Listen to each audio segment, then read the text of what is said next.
काँग्रेसचे खासदार आणि विरोधी पक्षनेते राहुल गांधी यांची जात विचारल्याप्रकरणी भाजपचे खासदार अनुराग ठाकूर यांच्या विरोधात यवतमाळमध्ये जोरदार घोषणाबाजी केली जात आहे। आपण या विषयावर अधिक जाणून घेणार आहोत। काय सांगाल भाऊ, तुम्ही आज काळी पत्ती लावून या ठिकाणी घोषणाबाजी करतायत, कारण काय? यवतमाळ जिल्हा काय पूर्ण महाराष्ट्र आणि देशामध्ये अनुराग ठाकूर यांच्या विरोधात निदर्शनं होऊन राहिली। ही निदर्शनं याच्यासाठी की आपण कोणाची जात काढत नसतो।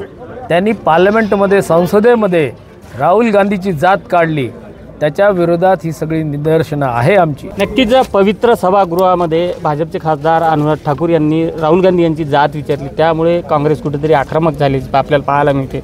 हो, काय सांगितलं? याच्यामध्ये खऱ्या अर्थानं सर्वसामान्यांना न्याय द्यायसाठी राहुल गांधींनी विरोधी पक्ष नेते म्हणून संसदेमध्ये जातीय जनगणना झाली पाहिजे म्हणून या ठिकाणी मागणी केली आणि सर्व समाजाला न्याय मिळाला पाहिजे ही महत्त्वाची भूमिका।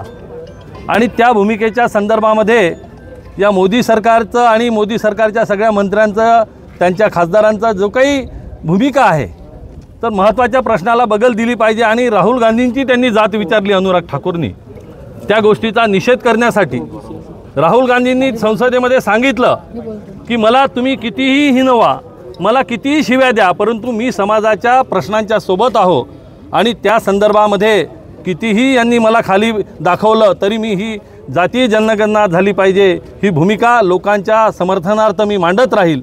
आणि त्या गोष्टींनी आज संपूर्ण महाराष्ट्रामध्ये संपूर्ण निषेधाचं वातावरण आहे, सगळीकडे निषेध व्यक्त केला जात आहे देशामध्ये। आज ओबीसी सेलच्या वतीने, जिल्हा काँग्रेस कमिटीच्या वतीने या ठिकाणी आम्ही यवतमाळ जिल्ह्याच्या सर्व ओबीसी बांधवांच्या वतीने या ठिकाणी अनुराग ठाकूर आणि भाजप सरकारचा निषेध करण्यासाठी या ठिकाणी आलो। आणि जाती जनगणना झाली पाहिजे ही राहुल गांधींची भूमिका आहे, त्या भूमिकेच्या सोबत आम्ही सगळेजण त्यांच्या पाठीशी आहोत। नक्कीच राहुल गांधी यांची जात विचारल्या प्रकरणी काँग्रेस आक्रमक झाली। माझ्यासोबत ओबीसी सेलचे जिल्हा अध्यक्ष आहेत, आपण त्यांच्याकडून जाणून घेणार आहोत। हो, काय सांगाल तुम्ही? ओबीसी की बात करेंगा वही देश पे राज करेंगा। जय ओबीसी, जय ओबीसी, जय ओबीसी। सर्वप्रथम या देशामध्ये सर्व जे जाती व्यवस्था याच्या विरोधामध्ये जर कोणी उठलं असेल ते आमचे नेते माननीय राहुलजी गांधी यांनी अगोदरही सांगितलं आहे का आम्ही कोण्या हाती देशातील जातीनिहाय जनगणना करून याचा विरोध कोणीही करायला नाही पाहिजे। असं कारण का प्रत्येक जातीची जनगणना होणार आहे आणि त्याची जेवढं कॉन्ट्रीब्युशन तेवढा त्यांना लाभ मिळणार आहे। पण काही मनुवादी आणि भाजपचं जे सरकार आहे यांना ही जाती व्यवस्था पहिलेपासून जाती व्यवस्थेवर त्याचा भर आहे, त्यामुळे जाती व्यवस्था यांना मान्य नाही। त्यांना सर्वसामान्य आदिवासी, ओबीसी, अल्पसंख्याक, SC STंना त्यांना कुठेही सवलत द्यायची नाही।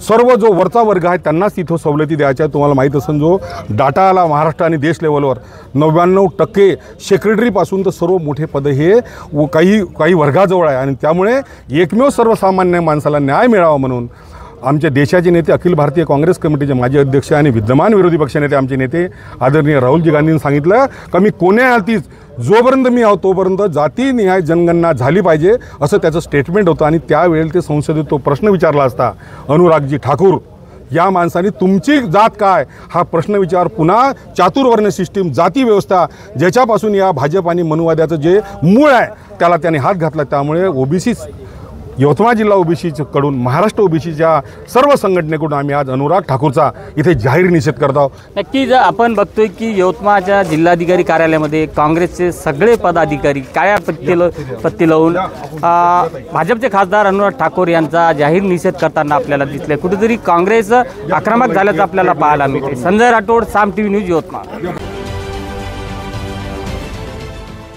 देश विदेशातील प्रत्येक घडामोडींचे लाईव्ह अपडेट मिळवण्यासाठी आता साम टीव्हीच्या सर्व सोशल मीडिया प्लॅटफॉर्मला लाईक, फॉलो आणि सबस्क्राईब करा। तसंच सर्व नोटिफिकेशनसाठी बेल आयकॉन प्रेस करायला विसरू नका।